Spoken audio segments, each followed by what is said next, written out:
Hey guys, welcome back to the Paladin's Alliance. Back with another video here. I skipped out on Group B's like quote-unquote analysis video just because I thought it was a pretty open and shut case. I don't think I wanted to go in on G2 just yet. I want to hold off and see what they actually produce in Group B. At the time of this recording, it's essentially going to be mid-Group B.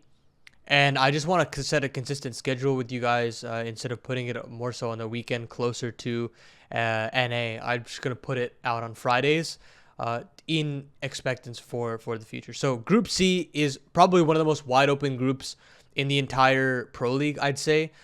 They're all teams that you'd kind of want a little bit more from, but isn't actually locked in place as like contending teams, right? So you look at Mouse, they bring insertion. You have complexity with Hauser, Heat with Jax, Astralis still chugging along, Heroic also trying to integrate Yabi. But the team that I'm going to try to focus in on in this specific video is ENCE. Just because they've got a really interesting conundrum on their hands right now. They've lost Spinx and they've lost Hades. Well, they willingly dropped Hades. And they've brought in Pius and Valde. And I think the consensus for this is kind of mixed around the community, at least from what I've been able to gather. Some are really, really for this move and some are really against this move. And so I kind of wanted to take the time to discuss what Spinx is actually providing to this team. I feel like that's a bit obvious, but we got to set the record straight first of all before we actually lean in and talk about why Valde can solve ENCE. And I think that it could actually potentially take them over the top in the future. So let's actually jump into it and just figure out why exactly Spinx is such an asset to ENCE and why it's going to be a big hit when he actually leaves, or since he has already left the team.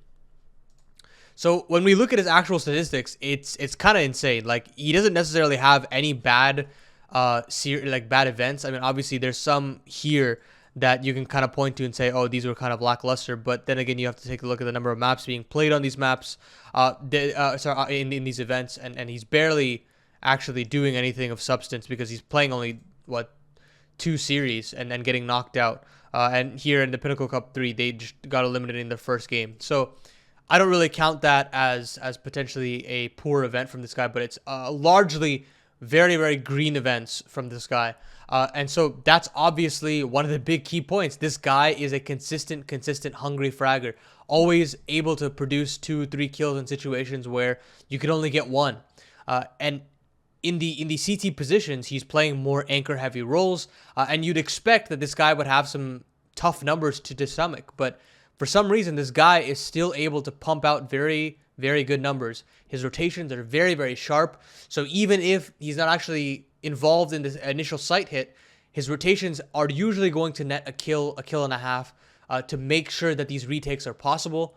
On the T side, he's got much more star-dependent roles. He's coming in second or third in these sight hits. So therefore, he's getting those trade frags, those half-hit players, and it's a little bit easier for him to get the job done. He has a little bit of entering here or there depending on the maps and depending on what site they're actually hitting. And I think overall, it's kind of a mixed bag for Spinx. You've kind of got a bit of the star roles in a sense for Spinx that the T side is expecting him to kind of mop up and finish off these rounds. And on the CT side, he's got some tougher roles. He's got some harder anchor roles to deal with, where he's on a bit of an island in some of these situations, but he still comes out on top to get out a single or 2-piece to allow for these retakes to actually come through. So all in all, I think I just want to actually showcase to you what the good parts about Spinx are and why he is such a big void to fill for ENCE. Now, where do you go if you're ENCE, right? You've got to figure out a way to figure this out. And if you look at how outsiders solve the problem, when they lose like a top 5 player in Yekindar, they decide to actually rejig their lineup and they try to go a lot more team oriented, and they commit to Norbert and Fame to kind of create a more holistic and rounded out team. And when you look at the results that they're getting, they're a completely different team in some senses, but the calling still works and is still effective, and it's still found a way to integrate these 2 players. And they're finding results thus far, at least early on in this Group B. And I kind of want to pivot that to how ENCE are going to solve this issue. They're going to have to figure out how to actually rejig their quote-unquote star roles and their their star core, right? As an identity, ENCE is a very aggressive team. They've got a lot of aggressive pieces. You think about Deha, you think about Madden, and even Snappy in some situations. They are very aggressive players, and Senpais inherently also loves to take those opening duels. So you've got a very aggressive core. Even Spinx was able to integrate himself into that and have some aggressive situations where he would have fast flanks and aggress down. And so, like, in terms of Ancient, he would be the donut player, and so he'd aggress all the way down mid, go all the way up lane, and fight down Banana. Like, that's the amount of aggression that he'd be able to show now and then. Now, instead, why not find a way to actually activate that core by having a very passive, passive anchor in Valde, and have that potential to get those 2Ks, 3Ks, very similar to what Spinx does, and also come in maybe potentially last or second to last in these site hits and completely mop up these rounds, right? And so when you see how I'm talking about Valde, it's actually very similar to how Spinx plays, albeit a little bit of passive drawbacks. Now, I think a big thing that people are talking about is this guy can't frag. He hasn't played in a while, and that makes sense. He hasn't played since 21, and that makes sense that you could potentially dog on him that he hasn't played official since then. But I want you to take a look as to just his statistics from when he was playing on OG. This map this event in particular was a really poor one for OG when the original lineup was kind of falling apart. 13th through 16th, you can kind of expect this is a pretty red tournament for all players involved. And then you can look at IEM Fall as well. That was a huge capitulation by this team. I believe they couldn't make it out of the groups. And then again, Flashpoint 3, another RMR situation where they had some trouble. Yeah, they only played two maps or 2 series. They got O2'd. And so I think all in all, I think OG had a very, very competent player in Valde. He did very, very well for this team. I think fragging-wise, this guy was always able to output numbers. I think that this guy can still fill in the shoes of Spinx. And it might not be to the utmost capacity that Spinx has, but it can be damn close. And I think that's the most important thing, especially when you're trying to elevate the firepower in the AWP role with Senpais. So inherently, the firepower kind of balances itself out. And I think at the end of it all, another thing that Valde brings is a whole lot of experience and synergy with Snappy.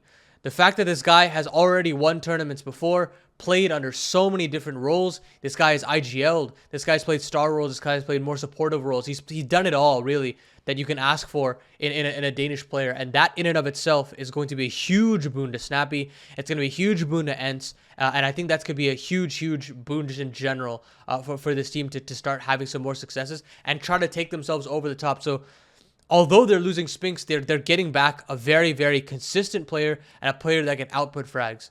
Now, I know you don't want to just take my face value for this statement that I'm putting out here. I'm showing you these stats. Stats are just stats. Now, how does he actually play in the server? So I went in and did some demo work and try to pull out some rounds here that actually showcase, one, the similarity of the roles that Valde plays compared to Spinx, and also how effective that he is in actually taking those roles, and why I think that the one-to-one role swap for Spinx and Valde could actually work very, very well for ENCE, and why this roster move could actually be the solution and the solution to ENCE. Before we actually jump into the demo work, I actually wanted to mention a couple downsides that I forgot to in the stats portion of this video. Basically stating that I think some of the best work that Valde actually does is on Inferno, and OG actually largely banned out Vertigo, and that is also a map that could be pushed by ENCE. Potentially gets to top level teams. You see G2 is leaning to it as well as C9. And so those two teams might actually flirt with the idea. So Valde might actually have to pivot there and learn, because ENCE does like to punish here there with Vertigo. So that could be a point of contention, and not being able to play Inferno, which is ENCE's permaban, could come back to bite him, just in terms of the upper ceiling of Valde's finest work. Now, I will say, you are losing a bit of clutch factor when you lose Hades. Now, who can step up to that occasion? Nobody else than Valde. This guy can clutch up a storm. He's done it time and time again. We've seen some crazy, crazy stuff out of him. You think back to that 1v5 that he had against NRG, where he didn't take a point off of his health. Obviously, I'm nitpicking here at specific points in time, but this guy can consistently still put out clutches, and that's, I think, a boon that you can get when he is coming in last, when he is coming second to last on these slight hits, and how effective it can potentially be. So I'm going to just jump into this round. It's very simple in some ways, but I want you to just showcase so they don't actually get anything out of this quad boost here.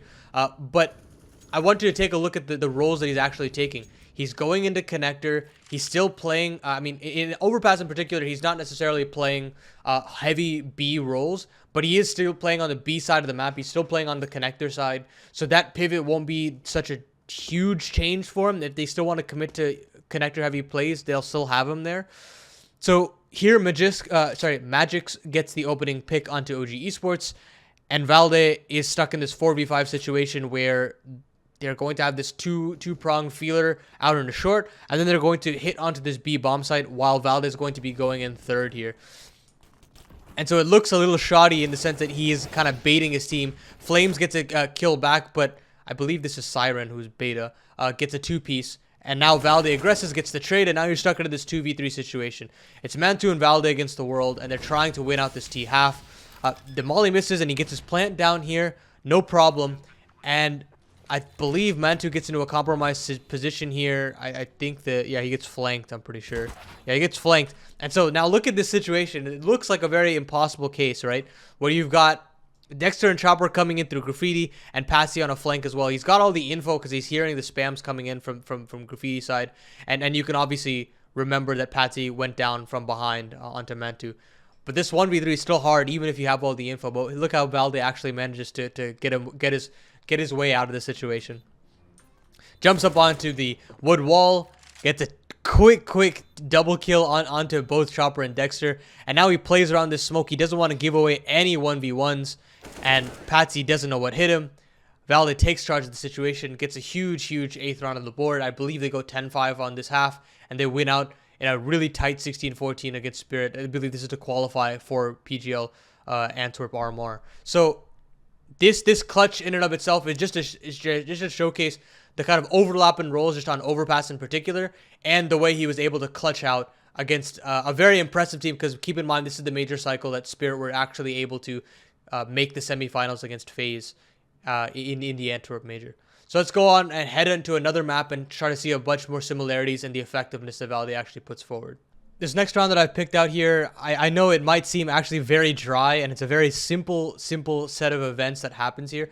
But I think I picked out this round in particular to kind of showcase the differences that Valde also has while playing similar kind of roles as Spinx on Ancient in particular.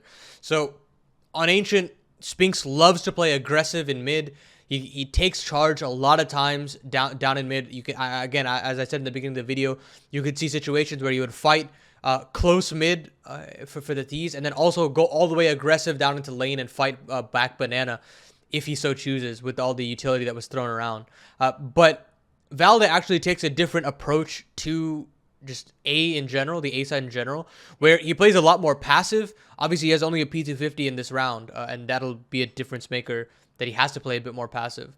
But I think that this could actually be a net positive for ENCE in the near future, where if he does actually play this passive, it could still elevate the more aggressive pieces of the puzzle with Sun Pius and with Diha and with Madden to kind of search for those picks a little bit more.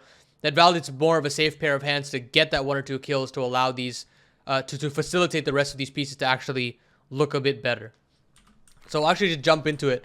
And this round is just very dry in some senses. Extremely passive. He basically provides the rifles to play the A side. He gets a nade to the face and just sits here. Just sits in red room for about like 50 seconds. Or not even 50 seconds, like 40 seconds. But anyhow, they start to get a little bit of pressure onto the A side of things, and that's when Valde actually really understands that, hey, we've got to keep tabs on Donut, because we could get flanked really quickly, the CT spawn could get overrun, and we could just lose this A side in a matter of seconds. And you can see also on the A side, on the B side of things, there is also all of that space given over. You can tell, right? So Hampus has gotten all the way onto the B side. Reds has gotten all of Cave. So they're really in a compromised situation here. Next has gone 1 for 1 on the B side. So they really have no idea where this hit's coming at this point. So Valde still keeps playing passive, and the timing of Valde in this game, in this round, is so pivotal. So you see, so those Molotovs actually being thrown out, the smokes as well, and finally you hear a little bit of pin pulling from Rez down in the mid. They have absolutely no idea that he's here, and he pounces, has this extended fight with Rez, and he gets the job done there with a P250, grabs the AK-47, and now at this point, all he's got to do is waste away the clock because he knows that Hampus is on the B bomb site. Look at this. Quick little one kill, drops the bomb. There's absolutely no way that this round is actually able to play out in NIP's favor. Round finishes. They win essentially an eco round where they've only been able to carry 3 rifles over, and I believe they win this game out too in a very tight affair. But all in all, I think this kind of showcases how Valde approaches the middle position on the CT side, but still can add his own flair to it. And he has a great understanding of timings. He has a great understanding of how to play the numbers for this team. And that little bit of cool collected play for ENCE could be a huge boon for them to kind of benefit the rest of their aggressive core. So I think one of the toughest roles in all of CS is playing B anchor on Dust 2, because you always get dogged on by the community because your stats take an absolute beating. But I think the thing is that Spinx is also the B anchor for ENCE on Dust 2, and he still does a very good job. And I think that this role overlap again on the CT side lends itself because Valde himself was also a B anchor. Spinx, I think, is still a little bit more effective on the rotations, and I think that's one thing that Valde is going to have to learn, to be very quick on his feet when he absconds down to mid, and that's the one thing that I was noticing. He's very dedicated to playing B. You do see the occasional switch ups here or there where he plays A on just any map, really, where he just completely changes his positioning, but that is just inherently how the game of CS is played. You can still change up positioning on the fly, but the fact of the matter is he's still a dedicated B anchor, and you'll see that he is very good at understanding the proper protocols. He's been in this position time and time again, and he knows exactly how to play off contact and, again, facilitate certain situations to, one, stopping B hits, and two, also making sure that in any way possible, if he does go down, that there is a serviceable retake on the horizon. So we'll just play this round out. The first couple of seconds of the round is very boring, I'd say, just in terms of flashy plays, because all of complexity is essentially on the A side of the map. Keep in mind, this is the EU smorgasbord of complexity with Cold Zero, if you believe it or not, on this team. And so they're kind of spread out now. So you still have BlameF as that B lurk in upper tons as usual, and he throws a deep smoke. Valde, he kind of he's throwing his smoke first of all at 45-second mark, which is already a really smart thing to do because you're rotting away so much of the clock in case something does come B. And now Flames actually getting a kill down long. It kind of funnels this team either to a short play or to a B play, and you can see OG can kind of tell and figure out that this might be a B play. Eventually, they figure out that once Cat has been lost, that complexity will probably go down mid and have a B split on the cards here. And this lip smoke kind of confirms that with the little bit of a gap that's here, that Molotov being thrown as well. He can kind of tell Valde that there is at least one player, obviously, spam coming in, but that's probably all it's going to be. So we're going to tuck in here and try to get as many kills as possible to make sure that this retake is viable for OG, right? So he gets tagged up a little bit here, and he tucks himself into back a car, and he knows that Alexi B will take contact here, and if he can just swing off of that contact, get a one or two kills here, it is still a very doable situation to kind of turn this round into their favor and make things work. I believe Flames will actually fall down and support through CT as well. So Alexi B still manages to get one.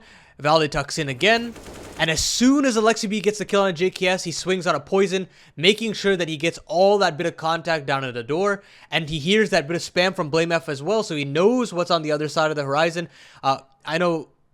I believe Flames actually goes down to poison down in the mid. So it's just this 1v1. And Valde's got all the info. 10 seconds on the clock. BlameF has to take the fight. And Valde smartly goes on an off angle and jumps up out of the back box. And gets that 14 round on the board for OG. So I think this round was super cool to just see how effective Valde is at actually holding B. And I'll just play this round out to kind of cap off all the bits and bobs that I loved about this game. And the opening kill goes to OG, and they kind of had this Hail Mary play onto Valde, and we've got a cute little spray down here, and a nice little dink as well. I just had to show that because I think that, again, the firepower of this guy is still very effective, and he can just have rounds like this where he shuts things down. So all in all, let's drop things up real quick as to how well I think Valde can fill the roles of Spinx. So after all this demo work that I did and the watching both the Spinx demos and the Valde demos on this time on OG, I've noticed that there are so many different roles that all mesh together very similar to what Spinx did on ENCE, that this transition that Valde is going to have to do in terms of roles are going to be very easy, and it's going to be a slight bit of ring rust. You can definitely see that, but I don't think it's going to take long for this guy. He's been around the block for so long, and he's shown that he can consistently put out frags, and he just needs the right system to actually flourish. And even in situations where things actually might be a bit dicey, he's still able to output a lot of green events. And that in and of itself is super exciting to me. There was never any situation where I felt like Valde wasn't up to snuff in terms of firepower, and I think he's going to do a very good job in terms of that. In terms of actually the transition, I mean, obviously, as I said before, it's going to be a bit of an easier time for him to actually slot in very well. The question is he going to actually be able to uplift this aggressive core? I think that it's very, very possible to do so. I think he's a perfect man for the job. And I think that roles-wise and team play-wise and synergy-wise, everything makes sense for Valde to be on this team and succeed very, very well. I think he is the solution for ENCE. And I think this could actually be a net positive for this team. Who knows? But stay tuned for EPL Group C. I'm very, very excited for this one. This one's going to be probably the most cutthroat one out of all of them. Maybe even Group D might have a little bit of sparks to it as well. But I'm expecting very good things from ENCE out of the gates. Great signing from the management up there. And I'm excited to see what they can actually put together here in Malta. So that's all from me in this video. If you liked it, again, leave a like. Subscribe. We're doing a lot of great stuff here. Enjoying NA. Maybe a rescope here or there on the horizon. And probably stay tuned for some other content on some other channels. I'll be posting about it regularly here. But if you liked all of this, if you want to support the channel, you can go to patreon.com/Paladin'sAlliance. All the good stuff. We'll be back with another episode of NA shortly on Tuesday. Thank you for all the support. And I will see you guys in the next video. Peace.